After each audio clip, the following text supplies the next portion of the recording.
नमस्कार, यह है कहानियों का अद्भुत संसार किस्सा कहानी और मैं मंजीत ठाकुर आपको सुना रहा हूं कृष्णचंद्र की लिखी रचना एक गधे की आत्मकथा। अब तक आपने सुना कि एक पढ़ा लिखा गधा दर दर की ठोकरें खा रहा है रामू धोबी की विधवा को उसका न्याय दिलाने के लिए, उसकी आजीविका के लिए, और अब वो जा रहा है प्रधानमंत्री जवाहरलाल नेहरू से मिलने। तो आप सुन रहे हैं एपिसोड 9, जिसका शीर्षक है जाना गधे का प्रधानमंत्री की कोठी पर और मुलाकात करना पंडित जवाहरलाल नेहरू से और खफा होना बाग के माली का। मैंने लोगों से सुन रखा था कि पंडित जी से मुलाकात का समय सुबह 7:30-8 बजे से पहले का है। उसके बाद जो मुलाकातियों का तांता शुरू होता है तो फिर किसी भी समय 1-8 मिनट के लिए बात करना असंभव होता है। यही सोचकर मैं उस दिन रात भर जागता रहा और विभिन्न रास्तों से घूम फिरकर पंडित जी की कोठी तक पहुंचने का प्रयत्न करता रहा। कोई 6 बजे के लगभग मैं उनकी कोठी के बाहर था। संतरियों ने मेरी ओर लापरवाही से ताका। शायद मैं उन्हें बिल्कुल मामूली गधा नजर आया होऊंगा। पहले तो मैं दीवार से लगकर धीरे धीरे घास चरता रहा और धीरे धीरे दरवाजे की ओर सरकता रहा। जब मैं दरवाजे के बिल्कुल नजदीक पहुंच गया तो संतरियों ने हाथ उठाकर लापरवाही से मुझे डराया, जैसे आमतौर पर गधों को डराया जाता है। मैंने सारे स्कीम पहले ही सोच रखे थे। उनके डराते ही मैंने कुछ ये प्रकट किया कि मैं बिल्कुल डर गया हूं। इसलिए मैं तड़प कर उछला और सीधा कोठी के भीतर हो लिया। संतरी मेरे पीछे पीछे भागे, वो मेरे पीछे पीछे और मैं उनके आगे आगे। जब मैं बाग तक पहुंचा तो संतरियों ने एक गधे का वहां तक पीछा करना व्यर्थ समझकर माली को आवाज दे दी कि वो मुझ गधे को बाग से बाहर निकाल दे, और ये कहकर वे बाहर गेट पर जा खड़े हुए जहां उनकी ड्यूटी थी। माली ने मुझे घूर कर देखा। इस समय वो एक खुरपी लिए गुलाब की झाड़ियों के इर्द गिर्द की घास साफ कर रहा था। उसने जब अपना काम बढ़ते देखा तो उसे बहुत गुस्सा आया। चुपके से वो झाड़ियों के पास से उठा और भीतर अपने क्वार्टर से कोई मजबूत सा डंडा लाने चला गया। इतने में मैंने देखा कि पंडित जी बाग के बीचों बीच सड़क पर चलते हुए, बल्कि दौड़ते हुए गुलाब के पौधों की ओर जा रहे हैं। मैंने ये अवसर उचित समझा और हिरन की तरह एक चौकड़ी भरी और पंडित जी के पीछे पीछे हो लिया। मैंने धीमे से कहा, पंडित जी। पंडित जी आश्चर्य से मेरी ओर मुड़े। जब उन्हें वहां कोई व्यक्ति दिखाई नहीं दिया तो फिर आगे बढ़ने लगे। मैंने फिर कहा, पंडित जी।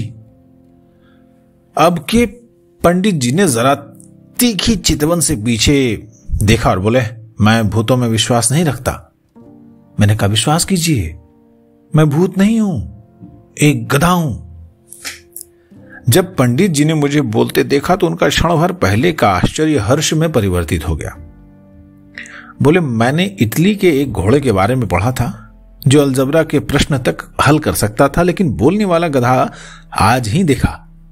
मनुष्य का विज्ञान क्या कुछ नहीं कर सकता। बोलो, क्या चाहते हो? मेरे पास अधिक समय नहीं है। मैंने कहा, आपसे 15 मिनट के लिए एक इंटरव्यू चाहता हूं। सोचता हूं कहीं आप इसलिए तो इनकार नहीं कर देंगे कि मैं एक गधा हूं। पंडित जी हंसकर बोले, मेरे पास इंटरव्यू के लिए एक से एक बड़े गधे आते हैं, एक गधा और सही, क्या फर्क पड़ता है, शुरू करो। मैं शुरू करने वाला ही था कि इतने में माली दूर से डंडा लिए भागता हुआ नजर आया। मैंने माली की ओर देखा और फिर पंडित जी की ओर। पंडित जी समझ गए। उन्होंने हाथ के इशारे से माली को रोक दिया और स्वयं टहलने लगे। मैंने रामू धोबी की दुख भरी कहानी संक्षिप्त शब्दों में सुना दी। पंडित जी बहुत प्रभावित हुए। कहने लगे, इस मामले में सरकार कुछ नहीं कर सकती, मगर मैं अपनी जेब से 100 रुपया दे सकता हूं। और ये कहकर उन्होंने जेब से 100 रुपए का नोट निकाला और मेरे लंबे कान के भीतर उड़स दिया। मैंने कहा, पंडित जी, स्वर्गीय किदवई भी इसी प्रकार दान किया करते थे। इससे सैकड़ों लोगों का भला तो जरूर हो जाता है, लेकिन है तो ये दान ही। वो बोले, दान तो है। मैंने कहा, दान बंद होना चाहिए। हर भारतवासी का यह अधिकार होना चाहिए कि जब वो मरे तो उसके बाद राज्य उसके बीवी बच्चों के निर्वाह का प्रबंध करे। इसे स्वतंत्रता के मूल सिद्धांतों में एक होना चाहिए। सिद्धांत तो ठीक है, पंडित जी बोले, लेकिन सिद्धांतों को व्यवहार में लाने के लिए खून पसीना एक करने की जरूरत है। इसके लिए बहुत कम लोग तैयार होते हैं।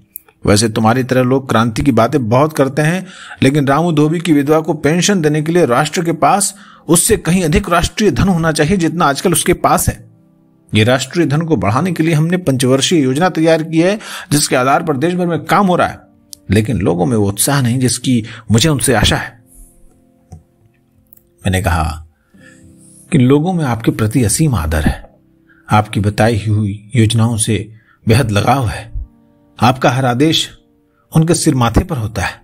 आप संसार भर में शांति स्थापित करने के लिए जो प्रयत्न कर रहे हैं उसमें न केवल भारत के लोग बल्कि समस्त देशों के लोग आपसे स्नेह करने लगे हैं। पंडित जी मुस्कुराए, बोले, एक गधे होने के बावजूद तुम बातें अच्छी बना लेते हो। मैंने कहा, आज मैं संसार के एक महान राजनीतिज्ञ के सामने खड़ा हूं, जाने फिर कभी ऐसा अवसर मिले न मिले, इसलिए क्यों ना अपने मन की बात आपसे कह डालो। पंडित जी, आपकी विदेश नीति की सफलता सर्वमान्य है। राष्ट्रीय जीवन में भी आपकी स्वदेश भक्ति, जनमित्रता और राष्ट्रीय सेवा से इनकार नहीं किया जा सकता। जो कोई ऐसा करेगा मुंह की खाएगा। इस थोड़े से समय में ही आप भारत को जिस शिखर पर ले गए हैं उससे आपके कंधों की मजबूती का पता चलता है। लेकिन पंडित जी, क्या यह काफी है? एक राष्ट्र, एक बड़ा राष्ट्र, शूरवीर राष्ट्र भारत, ऐसा सभ्य राष्ट्र कब तक एक व्यक्ति के सहारे चलेगा? क्या आप पूरे भरोसे के साथ कह सकते हैं कि यदि आपने अपने शासन में उचित परिवर्तन नहीं किए तो आपके बाद भारत की वही दशा नहीं होगी जो अशोक और अकबर के बाद हुई थी? अशोक और अकबर बादशाह थे, आज भारत आजाद है। पंडित जी ने मुझे याद दिलाया, केवल वोट से जनतंत्र नहीं होता पंडित जी। आज भारत में जो राज्य है, मैं उससे अधिक नेहरू के आत्म बलिदान के नाम से पुकार सकता हूं। आत्म बलिदान हमेशा निजी होता है, व्यक्तिगत होता है। वो केवल एक व्यक्ति की ओर देखता है, और जब वो व्यक्ति न रहे तो फिर क्या होगा? पंडित जी, मुझे इससे बहुत डर लगता है। इस प्रश्न का उत्तर मैं पहले दे चुका हूं, पंडित जी ने कहा।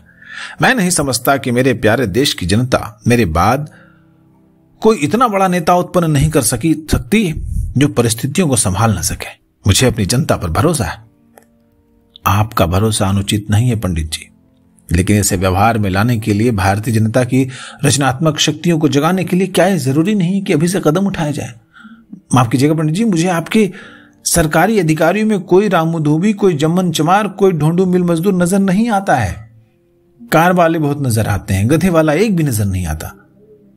अगर राष्ट्रीय धन को बढ़ाना है, अगर राष्ट्रीय योजनाओं को उत्तरोत्तर सफल बनाना है, अगर आप चाहते हैं कि देश की उन्नति दिन दूनी रात चौगुनी हो, तो इस राज्य प्रणाली को बदलना होगा ऊपर से नीचे तक। जनता के समस्त वर्गों को समस्त स्तर पर ऊपर से नीचे तक प्रतिनिधित्व देना पड़ेगा और एक ऐसी राष्ट्रीय सरकार का निर्माण करना पड़ेगा जिसमें देश की पूरी जनता, पूंजीपतियों से कांग्रेसियों तक और कांग्रेसियों से साम्यवादियों तक सब शामिल हों। केवल ऐसी सरकार ही देश में उत्साह की लहर दौड़ा सकती है। आज जो काम 10 या 15 वर्ष में बहुत सी आर्थिक हानि और बहुत सी रिश्वतखोरी के साथ होता है, कम से कम हानि, कम से कम रिश्वतखोरी और कम से कम समय में पूरा हो जाएगा। काम की गति बहुत बढ़ जाएगी क्योंकि जनता हर स्तर पर राज्य अधिकारियों में मौजूद होगी। इस समय मजदूरों से लेकर राज्य मंत्रियों तक की एक ऐसी संगठित सरकार की अत्यंत आवश्यकता है। पंडित जी मुस्कुराए, बोले, मैंने सोचा था तुम मेरा इंटरव्यू लोगे, लेकिन मालूम होता है कि तुम इंटरव्यू लेने नहीं देने आए हो। मैं घबराकर चुप हो गया। बात सच कही थी इन्होंने। मुझे चुप देखकर बोले, अरे नहीं, कहो, मैं तो हमेशा से विद्यार्थी रहा हूं, मैं तो एक गधे से भी कुछ न कुछ सीख सकता हूं। मैंने कहा, मैं आपको क्या सिखाऊंगा पंडित जी, सूरज के सामने चिराग क्या जलेगा। लेकिन मैं चूंकि गरीब आदमी का गरीब गधा हूं, जीवन भर भूख का शिकार रहा हूं, मुझे मालूम है कि जो दर्द आपके दिल में मौजूद है वो हमारी दशा को, हमारी प्रतिदिन की दशा को देखकर ही आपके दिल में पैदा होता है। इसलिए जो बात आप कहते हैं वो मानो हमारे दिल से निकलती है। लेकिन मुसीबत यह है कि हमारे और आपके बीच जो बाड़ लगाई गई है, जो मशीनरी खड़ी की गई है, वो बेहद प्रतिक्रियावादी, धीमी गति से चलने वाली, बल्कि प्रायः आपकी अवज्ञा करने वाली है। इसलिए इस मशीनरी के भीतर जो शक्तियां काम करती हैं वे हमारे विचारों के विरोधी हैं। अब तक जो काम होता है वो आपके डर से होता है, मुझे भय है कि जब आप हमारे बीच नहीं होंगे उस समय ये भय भी नहीं रहेगा और लोग अपनी मनमानी करने लगेंगे यदि अभी से इसके लिए प्रबंध नहीं किया गया। तो तुम्हारा मतलब मेरे साथियों से है? पंडित जी ने कहा।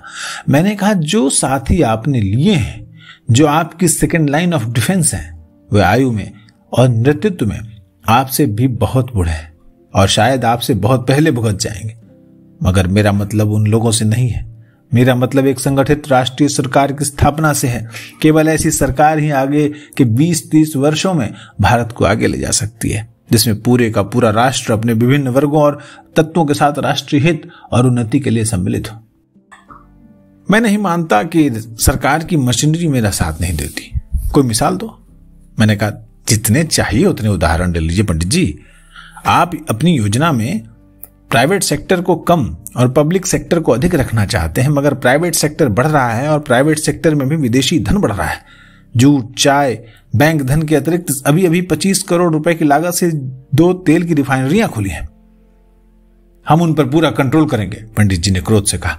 अगर एंग्लो ईरान कंपनी की तरह हमारा हाल हुआ तो कहीं ऐसा न हो कि उसे कंट्रोल करते करते हमारा प्रधानमंत्री भी डॉक्टर मुसद्दिक की तरह क्षीण हो जाए।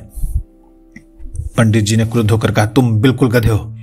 तुम पुराने क्लासिकल क्रांतिकारियों जैसी बातें करते हो।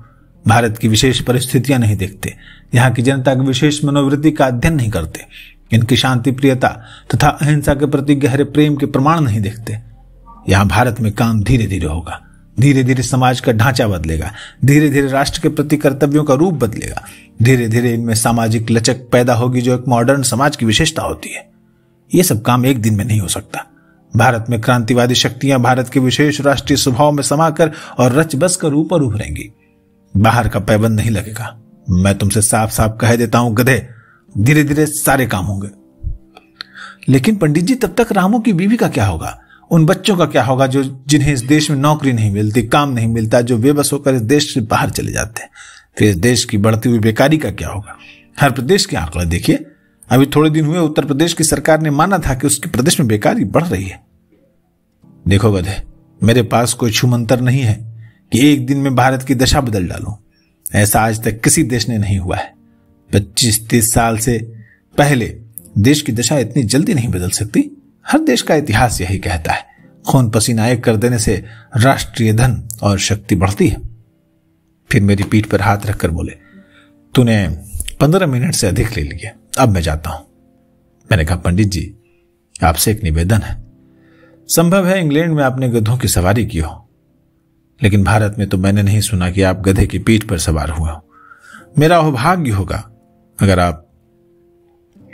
पंडित जी ने मुझे अपना वाक्य पूरा नहीं करने दिया। उचक कर मेरी पीठ पर बैठ गए और कुछ समय तक मुझे बाग के इर्द गिर्द ऐसा दौड़ाया कि मेरी सांस फूल गई। आखिर मैंने हार मान ली। भगवान के लिए पंडित जी अब तो उतर जाइए, मैंने बार बार कहा। वो हंसकर एकदम उतर पड़े। अब बता, मंद गति से चलने वाला कौन है? इसके बाद वो मेरी ओर मुड़े और मैंने देखा कि बारामदे में कुछ विदेशी दूत और 1-2 फोटोग्राफर टहल रहे हैं और पंडित जी की गधे की सवारी करने की फोटो ले रहे हैं। 1-2 सेक्रेटरी लोग बड़ी परेशानी से टहल रहे थे। नेहरू जी मेरी पीठ थपथपाकर उधर चले गए। जाते जाते मुझसे कह गए, उस धोबिन को 100 का नोट जरूर पहुंचा देना। मैं बड़े गौरव से दुल की चाल चलता हुआ पंडित जी की कोठी से बाहर निकला। क्यों ना, आखिर भारत के प्रधानमंत्री से मुलाकात करके आया था। बाहर आते ही मुझे प्रेस के नुमाइंदों और फोटोग्राफरों ने घेर लिया। अब प्रेस के उन नुमाइंदों यानी रिपोर्टर्स का गधे से क्या इंटरव्यू होता है, कॉन्स्टिट्यूशन क्लब में गधे को ले जाने पर क्या होता है और प्रेस कॉन्फ्रेंस करते हैं गधे साहब, ये हम आपको अगले एपिसोड में सुनाएंगे, जो होगा एपिसोड नंबर 10। आपको अगर ये गधे की आत्मकथा अच्छी लग रही है, कृष्णचंद्र की रचना और मंजीत ठाकुर की आवाज, तो हमारे चैनल को सब्सक्राइब करिए, लाइक करिए, कमेंट करिए, अपने दोस्तों को सुनाइए कि हम साहित्य को आप तक किस तरह से नए फॉर्मेट में, डिजिटल फॉर्मेट में पहुंचाने की कोशिश कर रहे हैं। नमस्कार।